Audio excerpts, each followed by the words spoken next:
Hello friends, welcome back to my channel. ಹೇಗಿದ್ದೀರಾ? ಎಲ್ಲ ಚೆನ್ನಾಗಿದ್ದೀರಾ ಅನ್ಕೊಂಡಿದ್ದೀನಿ. ನಾನು ಮೇರಿ. ಇವತ್ತು ನಾನು ಮಾಡ್ತಾ ಇರೋದು ಕನ್ನಡ ವ್ಲಾಗು. ಇವತ್ತು ನಾನು ಸ್ಯಾರೀಸ್ ಇಟ್ಟಿದ್ದೀನಲ್ಲ, ಆ ಕಬೋರ್ಡ್ನ ಸ್ವಲ್ಪ ಕ್ಲೀನ್ ಮಾಡೋದ ಅಂತಿದ್ದೀನಿ. ಊರಿಗೆ ಹೋಗಿದ್ದಾಗ 2 ಸ್ಯಾರಿ ತಗೊಂಡು ಹೋಗಿದ್ದೆ. ಸುಮಾರು ದಿವಸದಿಂದ ಸ್ವಲ್ಪ ಮೆಸ್ಸಿ ಆಗ್ಬಿಟ್ಟಿದೆ ಸೀರೆ ಇಟ್ಟಿರೋ ಬೀರೋ. ಅದನ್ನೆಲ್ಲ ಸ್ವಲ್ಪ ಅರೇಂಜ್ ಮಾಡೋದಾ ಅಂತಿದ್ದೆ. ಸರಿ, ಆ ವಿಡಿಯೋನ ನಿಮ್ಮ ಜೊತೆ ಶೇರ್ ಮಾಡ್ಕೊಳ್ಳೋದ, ನಿಮ್ಗೊಂದು ಮೋಟಿವೇಶನ್ ಆಗಿರುತ್ತೆ ಅಂತ ಇವತ್ತು ಶೇರ್ ಮಾಡ್ಕೊತಾ ಇದ್ದೀನಿ ಫ್ರೆಂಡ್ಸ್. ಹತ್ರ ಇರೋದು ಸ್ಯಾರೀಸು ತುಂಬ ಈ ಥರ ಸಿಂಪಲ್ ಸ್ಯಾರೀಸೇ ಜಾಸ್ತಿ ಇರೋದು. ಈ ಸೀರೆ ಬಂದು ನಾನು ಹಾಕಿರೋದು ಮೈಸೂರಿಗೆ ಹೋಗಿದ್ನಲ್ಲ, ಈಗ ಸುಮಂಗಲಿ ಅಂತ ವಿಡಿಯೋ ಹಾಕಿದ್ನಲ್ಲ, ಅಲ್ಲಿ ತಗೊಂಡಿದ್ದು 300 ರುಪೀಸ್ ಏನೋ ಆಯಿತು. ಇವತ್ತು ಆ ಸೀರೆನೇ ಹಾಕ್ಕೊಂಡು ನಿಮ್ಮ ಜೊತೆ ವಿಡಿಯೋ ಮಾಡೋದಾ. ಯಾಕಂದರೆ ಸ್ಯಾರಿ ಅರೇಂಜ್ ಮಾಡ್ತಾ ಇದ್ದೀನಲ್ವಾ, ಸರಿ ಸ್ಯಾರಿ ಹಾಕ್ಕೊಂಡೇ ಅರೇಂಜ್ ಮಾಡಿದ್ರೆ ಚೆನ್ನಾಗಿರುತ್ತಾ ಅಂತ. ನನಗೆ ಕಂಫರ್ಟಬಲ್ ಇರೋದಿಲ್ಲ ಕೆಲಸ ಮಾಡಬೇಕಾದ್ರೆ. ಚೂಡಿದಾರು ಇಲ್ಲ ಅಂದರೆ ನೈಟಿ ಈ ಥರ ಹಾಕ್ಕೊಂಡೆ ನನಗೆ ಅಭ್ಯಾಸ, ಅದೇ ನನಗೆ ಕಂಫರ್ಟಬಲ್ಲು. ಇವತ್ತು ಸ್ಯಾರಿ ಹಾಕ್ಕೊಂಡು ಕೆಲಸ ಮಾಡ್ತಾ ಇದ್ದೀನಿ. ಯಾವ ರೀತಿ ಇರುತ್ತೆ ಅಂತ ನೋಡೋದ. ಒಂದು ಕಬೋರ್ಡ್ ತಾನೇ ಕ್ಲೀನ್ ಮಾಡ್ತೀನಿ. ಸರಿ ನೋಡೋದ, ಇವತ್ತು ಕಷ್ಟ ಆಗುತ್ತಾ ಈಸಿ ಆಗುತ್ತಾ ಅಂತ ನೋಡೋದ. ಈ ವಿಡಿಯೋ ಬಂದು ನನ್ನ ಹತ್ರ ತುಂಬ ಏನು ಸ್ಯಾರೀಸ್ ಇಲ್ಲ, ನಾನು ತಗೊಳ್ಳೋದೇ ಸ್ವಲ್ಪನೇ. ನನ್ನ ಹತ್ರ 500-600 ಆ ರೇಟಲ್ಲೇ ಇರುತ್ತೆ ಸ್ಯಾರೀಸ್ ಎಲ್ಲ. ಮದುವೆದು ಒಂದು ಸೀರೆನೇ ಜಾಸ್ತಿ ರೇಟ್ದು, 4000-4500ಗೂ ಮದುವೆ ನಮ್ಮ ಅತ್ತೆ ಮನೆಯಿಂದ ತಗೊಟ್ಟಿರೋದು. ಅದು ಬಿಟ್ಟರೆ ನನ್ನ ಹತ್ರ 1000 ರುಪೀಸ್ದು ಯಾವುದು ಸ್ಯಾರೀಸ್ ಅಷ್ಟಿಲ್ಲ. ನಾನು ತಗೊಳ್ಳೋದು 500-600 ಇಷ್ಟೇ. ಈ ಕಡಿಮೆ ರೇಟಲ್ಲೇ ನಾನು ತಗೊಂಡಿರೋ ಸ್ಯಾರೀಸ್ನೇ ನಾನು ಇವತ್ತು ಅರೇಂಜ್ ಮಾಡಿ ನಿಮಗೆ ತೋರಿಸ್ತೀನಿ. ಕಾಟನ್ ಸ್ಯಾರೀಸ್ ಅಂದರೆ ನನಗೆ ತುಂಬ ಇಷ್ಟ.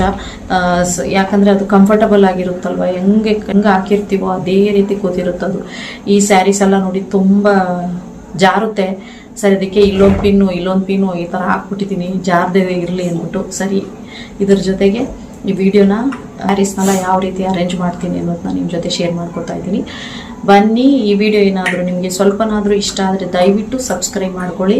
ಇದುವರೆಗೂ ಯಾರು ನನ್ನ ಚಾನಲ್ನ ಸಬ್ಸ್ಕ್ರೈಬ್ ಮಾಡದೆ ನೋಡ್ತಾ ಇದ್ದೀರಾ, ದಯವಿಟ್ಟು ಸಬ್ಸ್ಕ್ರೈಬ್ ಮಾಡ್ಕೊಂಡು ನೋಡಿ, ನನಗೊಂದು ಮೋಟಿವೇಶನ್ ಆಗಿರುತ್ತೆ. ದಯವಿಟ್ಟು ಸಬ್ಸ್ಕ್ರೈಬ್ ಮಾಡ್ಕೊಳ್ಳಿ. ವಿಡಿಯೋ ಇಷ್ಟ ಆದರೆ ಲೈಕ್ ಕೊಡಿ. ವಿಡಿಯೋದಲ್ಲಿ ಏನಾದರೂ ಮಿಸ್ಟೇಕ್ ಇದ್ದರೆ ಕಮೆಂಟ್ ಮೂಲಕ ತಿಳಿಸಿ ಫ್ರೆಂಡ್ಸ್. ಬನ್ನಿ, ಈಗ ವಿಡಿಯೋ ಸ್ಟಾರ್ಟ್ ಮಾಡೋಣ. ಊರಿಗೆ ಹೋಗ್ಬೇಕಾದ್ರೆ ಏನಾಯಿತು ಅಂದರೆ 2 ಸ್ಯಾರಿ ತಗೋಬೇಕಾಗಿತ್ತು. ಅಲ್ಲಿ ಫಂಕ್ಷನ್ಗೆ ಹಾಕೊಳ್ಳೋದ ಅಂತ ತಗೊಂಡೆ. ನೋಡಿದ್ರೆ ಅಲ್ಲಿ ಫಂಕ್ಷನಲ್ಲಿ ಹಾಕೊಳ್ಳೋಕ್ಕೆ ಆಗಲಿಲ್ಲ. ಒಂದು ಸ್ಯಾರಿ ಮಾತ್ರ ಹಾಕ್ಕೊಂಡಿದ್ದು. ಒಂದು ಡ್ರೆಸ್ ತಗೊಂಡೆ ಅಲ್ವಾ 40 ಡೇಸ್ಗೆ ಹಾಕೊಳ್ಳೋಕ್ಕೆ. ತಗೊಂಡೋಗಿದ್ದು ಸುಮ್ಮನೆ ವೇಸ್ಟ್ ಆಯಿತು. ಇದರಲ್ಲಿ ಮಿಕ್ಸ್ ಆಗಿಬಿಟ್ಟಿತ್ತು. ಬ್ಲೌಸ್ ಎಲ್ಲೈತೆ ಅಂತ ಹುಡುಕಿ ಲಾಸ್ಟ್ಗೆ ಟೈಮ್ ಆಗಿಬಿಟ್ಟೈತಲ್ಲ ಅಂತ ಸ್ವಲ್ಪ ಮೆಸ್ಸಿ ಆಗಿಬಿಡ್ತು ಫ್ರೆಂಡ್ಸ್. ಹಲೋ ಫ್ರೆಂಡ್ಸ್, ನೋಡಿ ಯಾವ ಥರ ಆಗ್ಬಿಟ್ಟಿದೆ ಬೀರೋ ಫುಲ್ಲು. ಇದು ಬ್ಲೌಸ್ಗಳು, ಇದು ಫುಲ್ಲು ಬ್ಲೌಸು. ಇದೆಲ್ಲ ಮನೆಗೆ ಹಾಕೋ ಸ್ಯಾರೀಸು. ಇದು ಬಂದು ಆಚೆ ಹಾಕೋದು ಫಂಕ್ಷನ್ಗೆ ಯೂಸ್ ಮಾಡೋ ಸ್ಯಾರೀಸು. ಇದನ್ನೆಲ್ಲ ಯಾವ ರೀತಿ ಅರೇಂಜ್ ಮಾಡ್ತೀನಿ ಅಂತ ಈ ವಿಡಿಯೋದಲ್ಲಿ ನಿಮ್ಮ ಜೊತೆ ಶೇರ್ ಮಾಡ್ತಾ ಇದ್ದೀನಿ. ಬೀರನ್ನೆಲ್ಲ ಕ್ಲೀನ್ ಮಾಡೋದಂತೂ ಒಂದು ಸರಿ ಅಂತೂ ಮುಗಿಯೋಲ್ಲ, ಸುಮಾರು ಸರಿ ಮಾಡ್ತಾನೆ ಇರಬೇಕು. ಬಟ್ಟೆ ತೆಗ್ದಾಗೆಲ್ಲ ಕ್ಲೀನ್ ಮಾಡ್ತಾ ಇರ್ತೀನಿ. ಇದೆಲ್ಲ ಒಂದು ಬ್ಲೌಸ್ ಹುಡ್ಕೋಕ್ಕೋಗಿ ಆ ಕಡೆ ಈ ಕಡೆ ಆಗ್ಬಿಟ್ಟಿರೋ ಬ್ಲೌಸು ಸಾಲ್ಸ್ ಫ್ರೆಂಡ್ಸ್. ಇದೆಲ್ಲ ಅದರಲ್ಲಿ ಒಂದೊಂದು ಈ ಥರ ಬಾರ್ಡ್ರು ಬರುತ್ತೆ ನೋಡಿ. ಈ ಥರ ಬಾರ್ಡ್ರು ಬಂದೆ ಆ ಸ್ಯಾರಿಗೆ ಹಾಕಬೇಕು ನಾನು. ಈ ಥರ ಬಾರ್ಡ್ರ್ ಇಲ್ಲ ಅಂದರೆ ಬೇರೆ ಸ್ಯಾರಿ ಕೂಡ ಮ್ಯಾಚ್ ಮಾಡಿ ಹಾಕ್ಕೊಂಡಿರ್ತೀನಿ. ಆ್ಯಕ್ಚುಲಿ ನೋಡಿದ್ರೆ ಈ ಸ್ಯಾರಿ ಇದು ಬಂದು ಇದು ಬ್ಲೌಸ್ ಅಲ್ಲ, ಬೇರೆ ಬ್ಲೌಸ್ ಇದೆ. ಅದನ್ನು ಇನ್ನೂ ಸ್ಟಿಚ್ ಮಾಡಿಸಿಲ್ಲ. ಇದು ಸ್ವಲ್ಪ ಮ್ಯಾಚ್ ಆಗುತ್ತಲ್ಲ ಗ್ರೀನ್ಗೆ ಅಂತ ಈ ರೀತಿ ಹಾಕ್ಕೊಂಡಿದ್ದೀನಿ. ಈ ರೀತಿಯೇ ಎಲ್ಲ ಸ್ಯಾರೀಸ್ಗೂ ನಾನು ಅದೇ ಬ್ಲೌಸ್ ಇದ್ದರೆ ಹಾಕೋತೀನಿ, ಇಲ್ಲ ಅಂದರೆ ಈ ಥರ ಮ್ಯಾಚ್ ಮಾಡಿ ಹಾಕ್ಕೊಳ್ತಾ ಇರ್ತೀನಿ. ನೋಡಿ, ಈ ಥರ ಬಾರ್ಡ್ರ್ ಬಂದುಬಿಟ್ರೆ ಹಾಕೋಕ್ಕೆ ಹೋಗಲ್ಲ. ಯಾಕಂದರೆ ಆ ಸ್ಯಾರಿಗೇ ಮ್ಯಾಚ್ ಆಗೋದಿದು, ಬೇರೆ ಸ್ಯಾರಿಗೆ ಹಾಕೋಕ್ಕಾಗಲ್ಲ. ಇದಿಲ್ಲ ಅಂದರೆ ಈ ಥರ ಪ್ಲೈನ್ ಇದ್ದರೆ ಬೇರೆ ಸ್ಯಾರಿಗೆ ಹಾಕೋಬೋದು.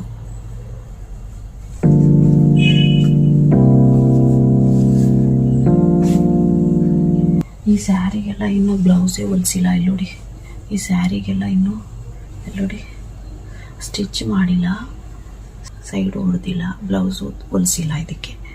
ಇದಕ್ಕೇನು ಮಾಡ್ತೀನಿ ನಾನು, ಹಾಕೋಬೇಕು ಅಂದರೆ ಈ ಕಲರು ಬ್ಲೌಸ್ ಇದೆ, ಬ್ಲೂ ಕಲರು, ಅದನ್ನೇ ಹಾಕ್ಕೊಂಡು ಮ್ಯಾಚ್ ಮಾಡ್ಕೊಂಡು ಹೋಗ್ಬಿಡ್ತೀನಿ. ಸ್ಟಿಚ್ ಮಾಡಿಲ್ಲ ಇನ್ನೂ ಇದ್ರದ್ದು ಬ್ಲೌಸು. ಇದು ಕೂಡ ಅಲ್ಲೇ ಸುಮಂಗಲಿಲೇ ತಗೊಂಡಿರೋ ಸ್ಯಾರೀಸು. ಇದು ನೋಡಿ, ತುಂಬ ಕಡಿಮೆಗೆ ಸಿಗುತ್ತೆ ಅಲ್ಲಿ. 250, 300, 350, 150 ಈ ಥರ ಎಲ್ಲ ಸಿಗುತ್ತೆ. ಆ ಥರ ತಗೊಂಡಿರೋದು. ಈ ಥರ ಸ್ಯಾರೀಸು ನನಗೆ ಇಷ್ಟ.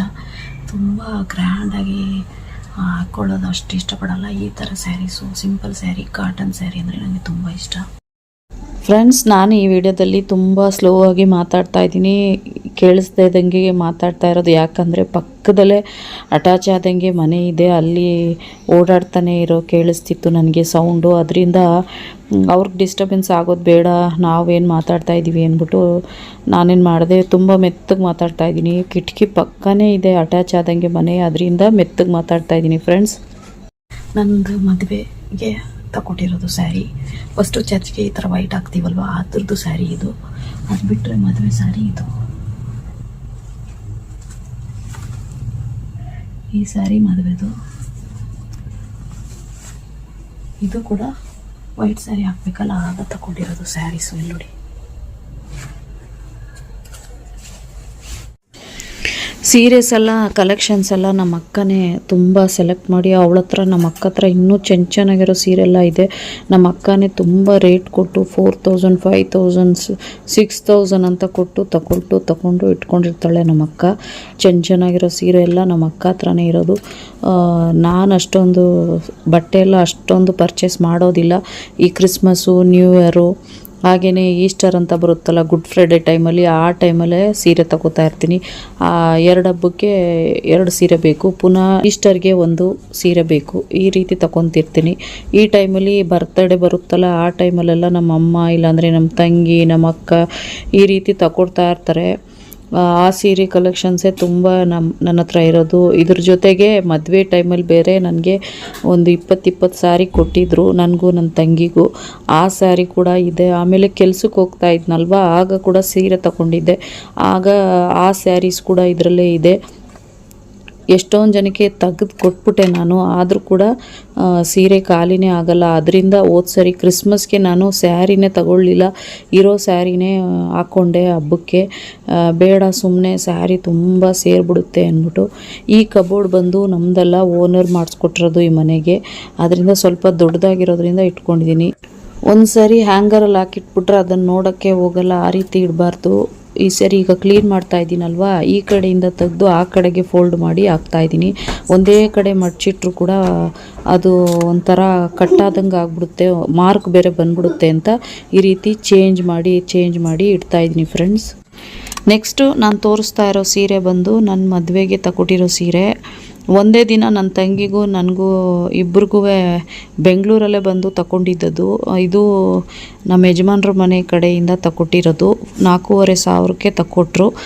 ನಮ್ಮ ತಂಗಿದು ಬಂದು ಆನಿಯನ್ ಕಲರು, ನಂದು ಪಿಂಕ್ ಕಲರು ಅಂತ ತಗೊಂಡೆ. ನನಗೆ ಇಷ್ಟನೇ ಇರಲಿಲ್ಲ ಈ ಸೀರೆ, ಯಾಕಂದರೆ ಸುಮ್ಮನೆ ಏನೋ ಟೈಮ್ ಆಗಿಬಿಟ್ಟಿತ್ತು, 7 ಗಂಟೆ ಮೇಲೆ ಆಗ್ಬಿಟ್ಟಿತ್ತು ಅಂದ್ಬಿಟ್ಟು ಇದನ್ನು ತಗೊಂಡು. ನನಗೆ ಕಾಂಜೀವರಂ ಅಂತಾರಲ್ಲ, ಅದು ತುಂಬ ಚೆನ್ನಾಗಿತ್ತು, ಕಲರ್ಸ್ ಎಲ್ಲ ಅದ್ರ ತುಂಬ ಚೆನ್ನಾಗಿತ್ತು. ಆಮೇಲೆ ವೆಯ್ಟ್ಲೆಸ್ ಆಗಿತ್ತು. ಆದರೆ ನಮ್ಮ ಅಮ್ಮ ಬಂದು ಮದುವೆಗೆ ಯಾರನ್ನಾದರೂ ಇದನ್ನು ತಗೊತಾರ, ಬನಾರಸ್ ತಗೋ ಅಂತ ಹೇಳ್ಬಿಟ್ಟು ಇದನ್ನು ತಗೊಟ್ಬಿಟ್ರು. ತುಂಬ ವೆಯ್ಟ್ ಆಗಿತ್ತು. ಮದುವೆಲಿ ಇದೇ ಒಂದು ಭಾರವಾಗಿತ್ತು ನನಗೆ ಸೀರೆ ಹಾಕ್ಕೊಂಡಿರ್ಬೇಕಾದ್ರೆ. ಫಸ್ಟೆಲ್ಲ ನಮಗೆ ಅಷ್ಟೊಂದು ನಾಲೆಡ್ಜ್ ಇರಲಿಲ್ಲ ಸೀರೆ ಬಗ್ಗೆ. ನಮ್ಮ ತಾಯಿ, ನಮ್ಮ ಅಕ್ಕ ಅವ್ರಿಗೇ ಚೆನ್ನಾಗಿ ಗೊತ್ತಿತ್ತು ಸೀರೆ ಬಗ್ಗೆ. ಅವ್ರು ಏನು ಹೇಳ್ತಾರೋ ಅದನ್ನು ಕೇಳ್ತಾ ಇದ್ದೋ, ಅದೇನು ಸೀರೆ ತಗೊಡ್ತಾರೋ ಅದನ್ನೇ ತಗೊತಾ ಇದ್ದೋ. ಆಮೇಲೆ ಫಸ್ಟೆಲ್ಲ ಬಂದು ನನಗೆ ಪಿಂಕ್ ಕಲರೆಲ್ಲ ತುಂಬ ಇಷ್ಟ ಆಗ್ತಿತ್ತು. ಬರ್ತಾ ನನಗೆ ಪರ್ಪಲ್ಲು ಮತ್ತು ಬ್ಲೂ ಕಲರ್ ತುಂಬ ಇಷ್ಟ ಆಗೋಕ್ಕೆ ಶುರು ಆಗೋಯಿತು. ಅದರಿಂದ ಡ್ರೆಸ್ಸಸ್ಸು, ಸೀರೆಸು ಇದನ್ನೆಲ್ಲ ಯಾವಾಗಲೂ ಪಿಂಕ್ ಕಲರ್, ಬ್ಲೂ ಕಲರು ಇಲ್ಲಾಂದರೆ ಪರ್ಪಲ್ ಕಲರಲ್ಲೇ ತುಂಬ ಇಟ್ಕೊಂಡಿರ್ತೀನಿ. ಈಗ ತೆಗಿತಾ ಇರೋ ಸೀರೆಸ್ ಎಲ್ಲ ಬಂದು ಚರ್ಚ್ಗೆ, ಡೈಲಿ ವೇರು ಈ ಥರ ಯಾವುದಾದ್ರೂ ಹಾಕೋಬೇಕು ಅಂದರೆ ನಾನು ಇಲ್ಲಿ ಇಟ್ಟಿರೋ ಸ್ಯಾರೀಸ್ನೆಲ್ಲ ಹಾಕೋತಾ ಇರ್ತೀನಿ. ಚರ್ಚ್ಗೆ ಜಾಸ್ತಿ ಯೂಸ್ ಮಾಡ್ತೀನಿ. ಈ ಸೀರೆಗಳಲ್ಲಿ ಫೋಲ್ಡಿಂಗ್ ತುಂಬ ಮುಖ್ಯ. ಕ್ಲೀನಾಗಿ ಮಡಚಿ ಇಡಬೇಕು, ಇಲ್ಲ ಅಂದರೆ ಏನಾಗುತ್ತೆ, ನಾನು ಇನ್ನೊಂದು ಫೋಲ್ಡಿಂಗ್ ಮಾಡಿದೆ ಅಂದರೆ, ಈಗ 3 ಫೋಲ್ಡಿಂಗ್ ಮಾಡಿ ಇಟ್ಟಿದ್ದೀನಿ ಸೀರೆನೆಲ್ಲ, ಇನ್ನೊಂದು ಫೋಲ್ಡ್ ಮಾಡಿದ್ರೆ ಇನ್ನೂ ಒಂದು ಲೈನ್ ಇಡ್ಬೋದು. ಆದರೆ ಏನಾಗುತ್ತೆ, ಜಾರ್ಬಿಟ್ಟು ಕೆಳಗಡೆ ಬಿದ್ದುಬಿಡುತ್ತೆ. ಅದರಿಂದ ಈ ರೀತಿ ಅಗಲಕ್ಕೆ ಇಡ್ತಾಯಿದ್ದೀನಿ. 3 ಲೈನ್ ಸಾಕು ಅಂತ ಇಡ್ತಾಯಿದ್ದೀನಿ. ಇದರಿಂದ ತುಂಬ ಸೀರೆನೂ ಕೂಡ ಇಡ್ಬೋದು, ಆಮೇಲೆ ಬೀಳೋಕ್ಕೆ ಚಾನ್ಸಸ್ ಇರಲ್ಲ. ಕಾಟನ್ ಸ್ಯಾರೀಸ್ ನನ್ನ ಹತ್ರ ಜಾಸ್ತಿ ಇರುತ್ತೆ. ನನಗೆ ತುಂಬ ಇಷ್ಟ ಕಾಟನ್ ಸ್ಯಾರೀಸ್ ಎಲ್ಲ ಅಂದರೆ. ಅದು ಯಾಕಂದರೆ ಯಾವ ರೀತಿ ನಾವು ಉಟ್ಕೋತೀವೋ ಅದೇ ರೀತಿ ಅದು ಕೂತ್ಕೊಂಡಿರುತ್ತೆ. ಸಾಯಂಕಾಲದವರೆಗೂ ಒಂಚೂರು ಏನು ಕದಲೋದೇ ಇಲ್ಲ ಅದು. ಈ ಜಾರುತ್ತೆ ನೋಡಿ ಸೀರೆಗಳು, ಸಿಲ್ಕ್ ಸ್ಯಾರೀಸು, ಇದೆಲ್ಲ ತುಂಬ ಪಿನ್ಗಳನ್ನೆಲ್ಲ ಹಾಕ್ತಾ ಇರಬೇಕು ನಾನು. ಏನು ಮಾಡೋದು, ಅದಕ್ಕೋಸ್ಕರ ಚರ್ಚ್ಗೆ ಹೋಗ್ಬೇಕಾದ್ರೆ ಮಾತ್ರ ಅದನ್ನು ಹಾಕ್ಕೊಂಡಿರ್ತೀನಿ. ನಂಗೆ ತುಂಬ ಇಷ್ಟ ಬಂದು ಕಾಟನ್ ಸ್ಯಾರಿ. ಸೀರೆ ಅಂದಾಗ ನನಗೆ ಈ ಮದುವೆ ಟೈಮೇ ನೆನಪು ಬರ್ತಾ ಇರುತ್ತೆ. ಯಾಕಂದರೆ ಸೀರೆನ ನಾವು ಮೈಸೂರಲ್ಲೇ ತೊಗೊಳ್ಬೇಕಾಗಿತ್ತು ನನ್ನ ಮದುವೆಗೆ. ನಾವೇನು ಮಾಡ್ದು, ಬೆಂಗಳೂರಲ್ಲಿ ಸೀರೆಸ್ ಎಲ್ಲ ಚೆನ್ನಾಗಿರುತ್ತೆ ಅಂದ್ಕೊಂಡು ನಾನು, ನಮ್ಮ ಅಕ್ಕ, ನಮ್ಮಮ್ಮ, ತಂಗಿ ಎಲ್ಲ ಇಲ್ಲಿಗೆ ಬಂದ್ಬಿಟ್ಟು ಜನ ಬಂದಿದ್ದು ಸೀರೆ ತಗೊಳ್ಳೋಕ್ಕೆ. ಅವರು ನಮ್ಮ ಯಜಮಾನ್ರ ಕಡೆಯವರು ಎಷ್ಟಕ್ಕಾದರೂ ತಗೊಳ್ಳಿ ಅಂತ ಹೇಳ್ತಾಯಿದ್ರು. ಆದರೆ ಇನ್ನೂ ಇಬ್ಬರು ಸೊಸೆಯರಿದ್ದಾರಲ್ಲ ದೊಡ್ಡವರು, ಇನ್ನಿಬ್ಬರು ಅವ್ರೇನು ಮಾಡಿಬಿಟ್ರು, ನಾವು ಆವಾಗ ತುಂಬ ಸೈಲೆಂಟಾಗಿದ್ದು, ಏನು ತುಂಬ ಭಯ, ನಮಗೆ ಮಾತಾಡೋಕ್ಕೆ ಕೂಡ ಭಯ ಆಗ್ತಿತ್ತು. ಆಗ ಸುಮ್ಮನೆ ಸೈಲೆಂಟಾಗಿದ್ದು. ಆ ಟೈಮಲ್ಲಿ ನಾವು ಒಂದು ಸೆಲೆಕ್ಟ್ ಮಾಡಿದ ತಕ್ಷಣ ಸೀರೆನ ಇಬ್ಬರು ಹೋಗಿ ಕರ್ಕೊಂಡೋಗಿ ನಮ್ಮ ಅತ್ತೆನ ಸಪ್ರೇಟಾಗಿ ಕರ್ಕೊಂಡೋಗಿ, ಅದು ಜಾಸ್ತಿ ರೇಟು, ಅದನ್ನು ತಗೊಳಕ್ಕೆ ಹೋಗಬೇಡಿ, ಆ ಅಂಗಡಿ ಬೇಡ, ಈ ಅಂಗಡಿ ಬೇಡ ಅನ್ನೋದು, ಕ್ಯಾನ್ಸಲ್ ಮಾಡೋದು, ಈ ರೀತಿ ಅಂಗಡಿ ಹತ್ತೋದು ಇಳಿಯೋದು ಹತ್ತೋದು ಇದೇ ಆಗ್ಬಿಟ್ಟಿತ್ತು. ನಾವು ಸೆಲೆಕ್ಟ್ ಮಾಡೋದು ಅವ್ರಿಗಿಷ್ಟ ಆಗ್ತಾ ಇರಲಿಲ್ಲ, ಅವ್ರು ಸೆಲೆಕ್ಟ್ ಮಾಡೋದು ನಮಗಿಷ್ಟ ಆಗ್ತಾ ಇರಲಿಲ್ಲ, ಈ ರೀತಿ ಆಗ್ಬಿಟ್ಟಿತ್ತು. ಆಮೇಲೆ ಅವ್ರೇನು ಮಾಡ್ತಾಯಿದ್ದಾರೆ, ಇಬ್ಬರು ಸೊಸೆಯರು ದೊಡ್ಡವರು, ನೀನು ಇದೇ ಟೈಮಲ್ಲಿ ತಗೊಬಿಡು ಅಂತ ಒಬ್ರಿಗೊಬ್ರು ಮಾತಾಡ್ಕೊತಾ ಇದ್ರು. ಅಲ್ಲಿ ಮದುವೆ ಹೆಣ್ಣಿಗೆ ಸೀರೆ ನೋಡ್ತಾ ಇರಲಿಲ್ಲ, ಅವ್ರ ಸೆಲೆಕ್ಷನ್ನೇ ನೋಡ್ಕೊಂಡು ಕೂತಿದ್ರು. ಆ ರೀತಿ ಆಗ್ಬಿಟ್ಟಿತ್ತು. ಆಮೇಲೆ ಅಯ್ಯೋ ನಾವು ಯಾಕಪ್ಪ ಬಂದು ಬೆಂಗಳೂರಿಗೆ ಅನಿಸ್ಬಿಡ್ತು. ಯಾಕಂದರೆ ಮೈಸೂರಲ್ಲೇ ಒಳ್ಳೊಳ್ಳೆ ಸ್ಯಾರಿ ಅಂಗಡಿ ಇತ್ತು, ಅಲ್ಲೇ ತಗೋಬೋದಿತ್ತಲ್ಲ ಅನಿಸ್ಬಿಟ್ಟಿತ್ತು ನಮಗೆ. ಆಮೇಲೆ ನಮ್ಮ ಅತ್ತೆನೂ, ನಾವು ಸ್ವಂತ ತಾನೇ, ಆದರೆ ನಮ್ಮ ಮಾತೆ ಕೇಳ್ತಾ ಇರಲಿಲ್ಲ. ಆ ಟೈಮಲ್ಲಿ ಅವರಿಬ್ಬರು ಸೊಸೆಯರ ಮಾತೆ ತುಂಬ ಕೇಳ್ತಾಯಿದ್ರು. ಅವರು ವೈಟ್ ಸ್ಯಾರಿನೂ ಹಂಗೆ ಆಯಿತು, ಒಳ್ಳೆ ಸ್ಯಾರಿ ತೆಗ್ದಿಟ್ಕೊಂಡು ನೋಡಿದ್ರೆ ಅದನ್ನು ಬೇಡ ಅಂದ್ಬಿಟ್ಟು ಕ್ಯಾನ್ಸಲ್ ಮಾಡಿಬಿಟ್ರು. ಈ ರೀತಿ ಆಯಿತು ಫ್ರೆಂಡ್ಸ್. ಈ ಸ್ಯಾರಿ ವಿಷಯ ತೆಗ್ದಾಗ ನನಗೆ ಅದೆಲ್ಲ ನೆನಪು ಬರ್ತಾಯಿತ್ತು. ಈಗ ಕಬೋರ್ಡೆಲ್ಲ ತುಂಬ ಕ್ಲೀನಾಗಿ ಮಾಡಿಬಿಟ್ಟಿದ್ದೀನಿ. ಇದ್ರ ಜೊತೆಗೆ ವಿಡಿಯೋನ ಕೂಡ ಎಂಡ್ ಮಾಡ್ಕೊತಾ ಇದ್ದೀನಿ. ನೆಕ್ಸ್ಟ್ ವಿಡಿಯೋದಲ್ಲಿ ಸಿಗ್ತೀನಿ. Thank you for watching. Bye.